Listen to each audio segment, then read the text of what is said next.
매년 이맘때 여름쯤이면 어떤 사람이 벌에 쏘이고 응급실에 실려갔다 혹은 사망했다는 뉴스 보신 적 있으시죠? 동침을 맞고 사망했다 뭐 이런 뉴스도 있었습니다. 단순히 벌에 쏘였다가 아니라 이게 바로 벌독에 대한 알레르기 반응, 그중에서도 생명을 위협할 수 있는 벌독 아나필락시스입니다. 오늘은 이처럼 예상치 못하게 닥칠 수 있는 벌독 아나필락시스에 대해서 알아보겠습니다. 경상대학교 병원 알레르기내과 정희영 교수님 모시고 말씀 듣겠습니다. 교수님 안녕하세요. 네, 안녕하세요. 저는 경상국립대학교 병원 호흡기 알레르기내과의 정이영입니다. 네, 선생님. 예, 오늘 바쁜데 시간 내주셔서 감사합니다. 일단, 아나필락시스라고 말씀을 드렸는데, 어떤 병인지 설명을 부탁드리겠습니다. 아나필락시스는 사망에 이를 수 있는 아주 위험한 알레르기 응급질환으로 벌독과 같은 원인 노출 후 아주 빠르게 진행하는 전신적인 알레르기 반응입니다. 아나필락시스를 의심할 수 있는 증상은 대부분 피부에 두드러기가 점점 심해지고 목과 기관지가 부으면서 가슴이 답답하고 호흡 곤란이 생기고 전신 혈관 확장으로 저혈압이 발생하여 어지러움이나 갑자기 눈앞이 깜깜해지는 증상이나 실신 등이 동반되고 때로는 심한 복통과 설사가 나타나기도 합니다. 음, 예. 벌에 쏘여서 나타나는 그런 급한 증상들, 아나필락시스 때는 피부가 일단 증상이 있고, 네, 숨을 못 맞습니다. 쉬거나, 예, 뭐 진짜 죽을 것처럼 숨을 못 쉬거나, 소리 혈압이 떨어지 떨어지면 어지럽거나 눈앞이 안 보이는 증상이 있을 수 있다 말씀을 네. 주셨습니다. 선생님, 벌에 쏘이고 나서 사망하는 뉴스도 저희가 보게 되는데요. 벌동 아나필락시스, 이게 어떻게 위험해지는 건지, 왜 위험한지 좀 여쭤보겠습니다. 불독 아나필락시스는 대부분 야외 활동 중에 갑자기 발생하니까 주위에 적극적인 치료를 받을 수 있는 병원이나 의원이 없는 경우가 많습니다. 그래서 벌에 한 번 쏘임으로 인해서 갑자기 아나필락시스 증상이 나타나서 사망할 수도 있습니다. 음. 예, 그러니까 벌에 쏘이고 나서 바로 시작이 되는데, 사실 저희 이제 코로나 백신 생각해 보면은 15분, 30분 대기하다 집에 가는 게 사실 만일의 그런 아나필락시스 때문이었죠. 그래서 네, 벌에 쏘이자마자 반응이 시작하는데 워낙 중증인데 대개는 이제 벌에 쏘이는 곳이 야외이고 병원과 멀다 보니 더 위험하다 말씀을 주셨습니다. 선생님, 네, 네. 벌떡 아나필락시스가 맞나요? 그리고 저희가 어느 때를 더 조심해야 되는지 여쭤보겠습니다. 최근에 국민의료보험공단 공개 데이터를 분석해 보면 2010년부터 14년까지 인구 대비 아나필락시스의 발생 건수를 분석했을 때 매년 증가하는 것으로 나타나고 있습니다. 특히 가장 위험한 불독 아나필락시스는 야외 활동이 많은 시기인 7월과 9월 사이에 가장 많이 발생하고 도시보다는 지방에서 많이 발생하는 것으로 알려져 있습니다. 네, 선생님. 예. 매년 증가하고 있다고 말씀을 주시니까 네, 조금 네, 겁이 더 나고, 그 다음에 딱 요맘때가 이제 오고 있네요. 사실 저희가 그래서 영상을 지금 찍자 말씀을 드렸지만, 7월에서 9월까지가 가장 많고, 보통 이제 4월부터 보통 11월까지 네, 응급실로 거래소에서 들어오시는 분들이 있다고 이제 보고가 돼 있습니다. 네. 선생님, 이 사실 무서운 질환 얘기를 하면, 나도 위험성이 있나? 이렇게 두려운 생각이 드는데요. 본인이 이 벌에서에서 아나필락시스가 생길 위험이 있는지, 이게 좀 미리 알 수 있을까요? 사실 아주 좋고 중요한 질문이고 많은 분들이 이제 궁금해 하시는 그런 내용이 되겠습니다. 근데 하지만 아쉽게도 본인이 불에 쏘였을 때 아나필락시스 증상 여부를 미리 알 수 있는 검사는 아직까지는 없습니다. 다만 이전에 불에 쏘였을 때 불에 쏘인 자리가 아닌 다른 부위에 어, 특히 두드러기가 점점 심해지고 모간이 부으면서 호흡 곤란이라든지 어지러움, 실신 그런 것 같은 증상을 경험한 적이 있다면 이것은 아나필락시스를 강력하게 시사하는 소견이기 때문에 반드시 확인을 위하여 알레르기 전문의의 진료를 받아보시기를 권합니다. 예, 사실 많이 받게 되는 질문이고, 많이 이 답변을 하면 좀 실망하시는 분들이 많은데 미리 그죠? 아는 검사로 미리 알 수 없다. 검사로 미리 알 수 없고 중요한 건 그 벌에 쏘인 부분이 많이 붙는 거. 뭐 그거야 벌에 쏘이면 그런 건데 그 외에 다른 부위에 가서 두드러기가 나거나 이제 그 반응이 이게 뭐지 싶은 반응이 벌에 쏘인 곳 외에 나타난다면 예, 의사와 예. 상의를 꼭 해봐야 된다 말씀을 주셨습니다. 자, 그럼 이제 본인이 위험성을 이제 의사한테 확인을 받거나, 그럼 진단을 받았다면, 이게 치료가 되는지, 그 이후에는 어떻게 조치를 취해야 될지 좀 여쭤보겠습니다. 그 아나필락시스를 막을 수 있는 가장 빠르고 강력한 약제는 잘 아시는 것처럼 에피네프린 자가 주사기입니다. 에피펜이라고 하는데 지금 이게 제가 들고 있는 게 에피펜입니다. 실제로 환자가 사용한 것이고요. 이게 펜처럼 생겼기 때문에 저희들이 에피펜이라고 표현을 합니다. 아나필락시스가 발생했을 경우에는 이 에피네프린 자가 주사기가 없으면 의사인 제가 옆에 있어도 환자에게 아무런 도움을 드릴 수가 없습니다.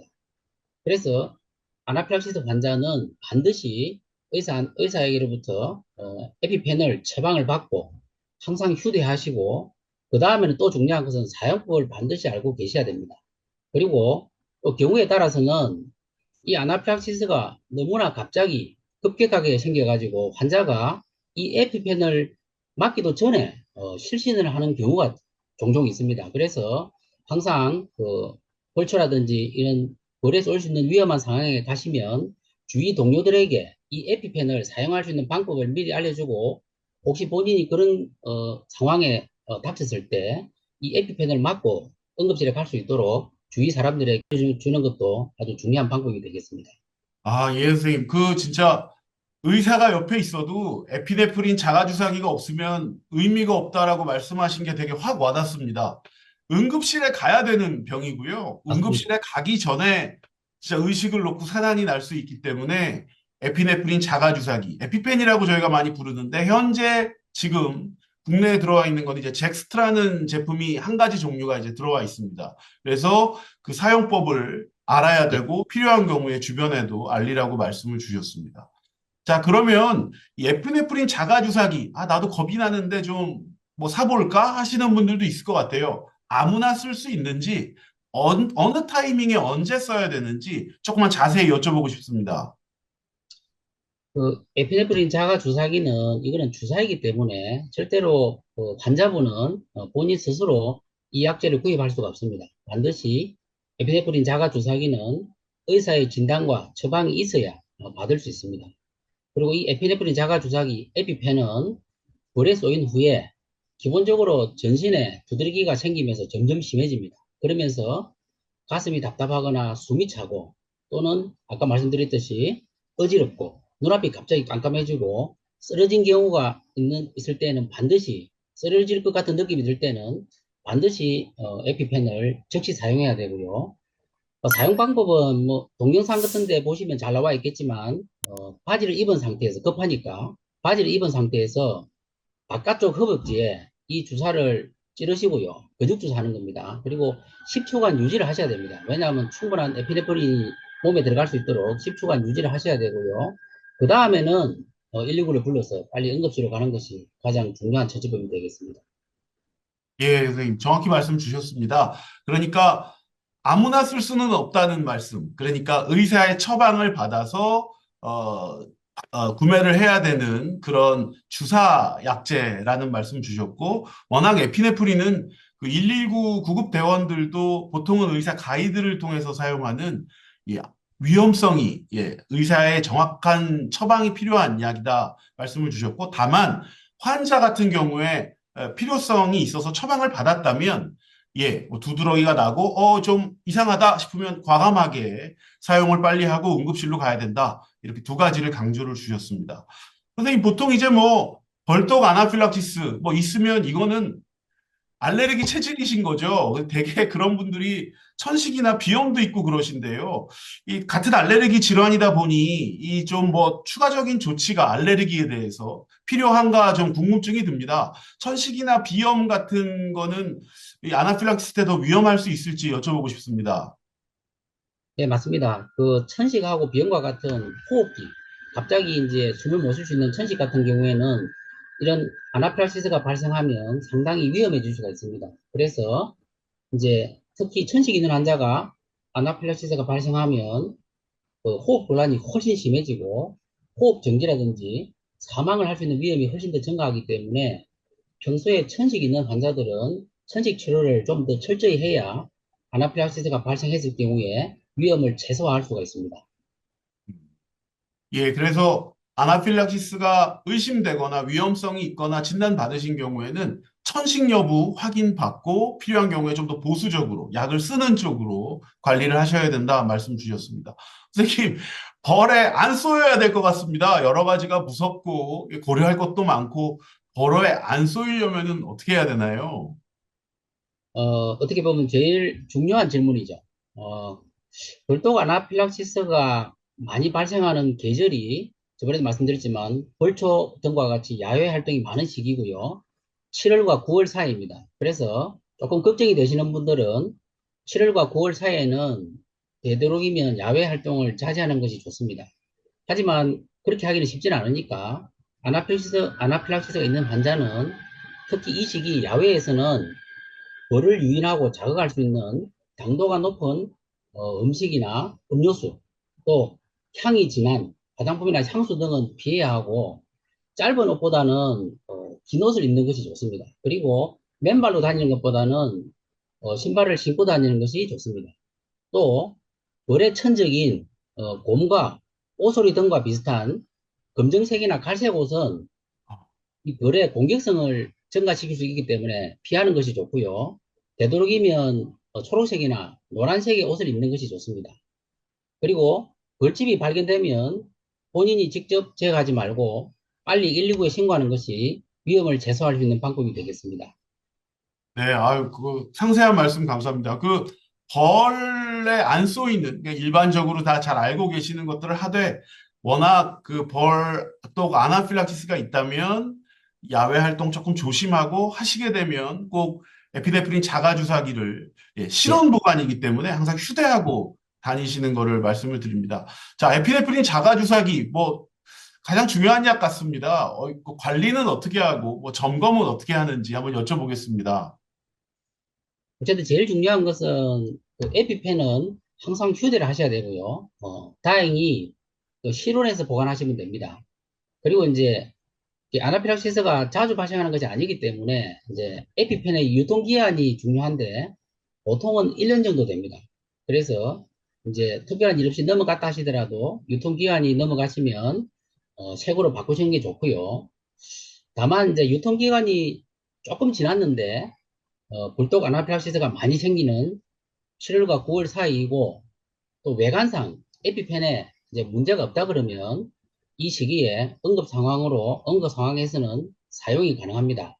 하지만 그래도 좀 더 좋은 효과를 위해서 유통기한이 지나시면 미리미리 빨리 교체를 하시는 것이 좋겠습니다.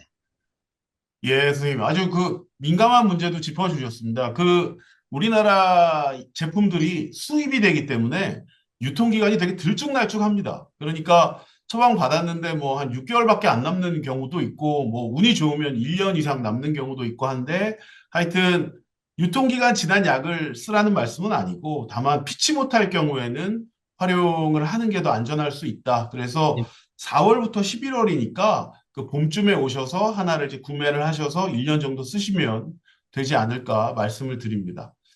아, 선생님 오늘 너무 좋은 말씀 감사합니다. 그 말씀을 들어보니까 벌독 아나필락시스는 위험한 그리고 벌에 쏘이는 즉시 발생하는 빠르게 진행하는 무서운 병이지만 미리 대비하면 충분히 예방할 수 있고 안전할 수 있는 응급질환으로 생각이 됩니다.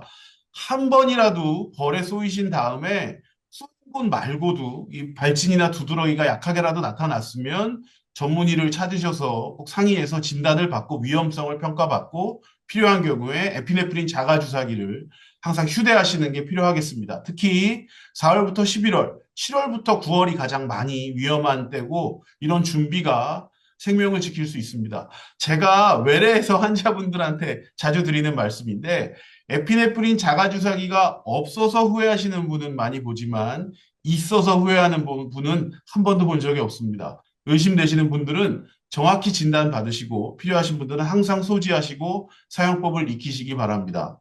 오늘 정말 바쁘신 중에 이렇게 시간 내셔서 도움 말씀 주신 경상대학교 병원 알레르기내과 정유영 교수님 감사합니다. 감사합니다. 네, 감사합니다.